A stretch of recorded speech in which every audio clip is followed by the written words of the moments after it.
कल रात को हमको एक कॉल मिली 8:30 बजे। उसके बाद एक कॉल और मिली उससे 15 मिनट के बाद, जिसमें यही बताया कि यहाँ गोली चली है और कुछ लोगों को गोली लगी है। दूसरी कॉल में ये था कि जी मेरे फादर को किसी ने गोली मार दी है। हमने अपने लोग जब वहाँ पर जो हमारी टीम वहाँ पर गई, जांच में ये पता चला कि 3 लोगों को गोली लगी है, आकाश, ऋषभ और कृष। ये तीनों आपस में रिश्तेदार है। आकाश का बेटा है कृष और आकाश का भतीजा है ऋषभ। इसमें आकाश और ऋषभ की मृत्यु होगी। इसमें एक व्यक्ति को अभी हमने अप्रीहेंड किया है यहाँ पे, वो जुवेनाइल है।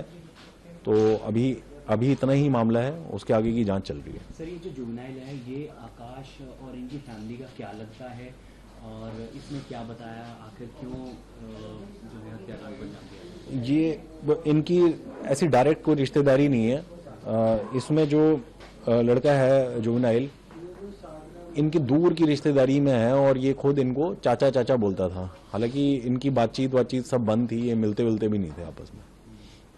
तो क्या इसका पैसे का लेन देन था आकाश के साथ? अभी देखिए प्राइमा फेसी तो यही आ रहा है कि इसका आकाश के साथ पैसे का लेन देन था। जो ये मांगता रहता था, करीब 70,000 रुपए की बात थी, जिसको ये देता नहीं था और उसको अवॉइड भी करना शुरू कर दिया था। इसके फोन भी उठाने बंद कर दिए थे, इससे मिलना भी बिल्कुल बंद कर दिया था।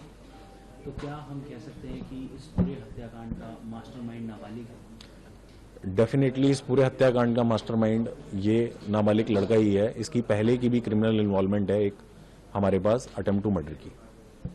तो सर, इसके अलावा क्या जब सबसे पहले तो सवाल यही बनता है सर, कितने टाइम से प्लानिंग कर रहा था और क्या आकाश को ही मारने आया था या फिर बाकी लोगों को भी मारने आया था? इस पर आप ये इनकी प्लानिंग, जैसा हमें पता चला है, 15 से 17 दिन से ये लोग इस चीज़ की प्लानिंग कर रहे थे और ये इनका टारगेट केवल आकाश था।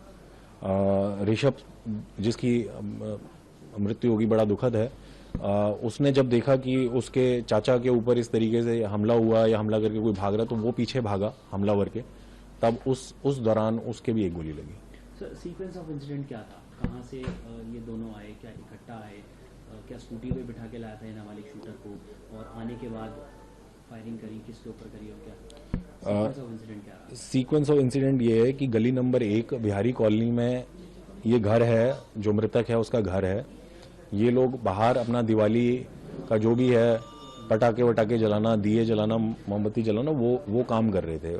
हाँ, उस दौरान आकाश बोल रहा हूँ, उस दौरान ये जो CCL है वो वहां पर आता है जुवेनाइल और इसके पैर छूता है। उसी एट द सेम टाइम जो हमलावर है वो भी वहां पहुंचता है और इस पर गोलियां चलाता है आकाश पे। आकाश भागता है अपने घर की तरफ, उसके पीछे पीठ की तरफ गोलियां मारता है और फिर जब हमलावर वापस जा रहा होता है, भाग रहा होता है वापस, तो उसके पीछे ऋषभ भागता है और उस दौरान उसको भी एक गोली मारते हैं। ये सीक्वेंस, और ये केवल आकाश को टारगेट करने के लिए आए थे और किसी को टारगेट नहीं। ऋषभ को सर कैसे गोली लगी? तो ऋषभ, कृष्ण को गोली कैसे लगी? कृष को तो उस दौरान गोली लगी जब जैसे आकाश अंदर भागा घर की तरफ, अपने बाहर था वो, जब उसके पता चला कि फायरिंग स्टार्ट होगी, वो घर की तरफ अंदर भागा तो उसके पीछे पीछे हमलावर भागा, उस दौरान उसकी गोली लगी। वो घर के अंदर ही था।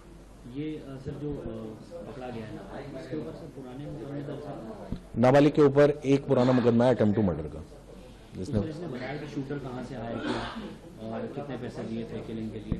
वो सारी अभी जांच का विषय है, क्योंकि हम एक ही वर्जन के ऊपर डिपेंडेंट नहीं रह सकते। बट हाँ, हमारे पास कुछ नाम आ गए हैं, हम उसकी जांच कर रहे हैं कि भाई जो कहानी ये जुवेनाइल हमको बता रहे हैं वो कहानी कितनी सही है कितनी झूठ है। एक बार वो पुख्ता हो जाएगी फिर आपके साथ साझा करेंगे। इसके नाबालिग के पिता का भी कुछ दुश्मनी है इनके, आकाश और उनके फैमिली के साथ, क्योंकि ये लोग बता रहे हैं कि पहले भी फायरिंग हो चुकी है उनके। प्रिलिमिनरी जांच में हमारे सामने ये आ रहा है कि इसकी, आकाश की और ये जो जुवेनाइल है, इसका फादर है जुवेनाइल का विराट, तो इनकी आपस में बहस हुई थी। हाँ, आकाश जो मृतक है और जो फादर है जुवेनाइल का विराट, इनकी भी आपस में बहस हुई थी।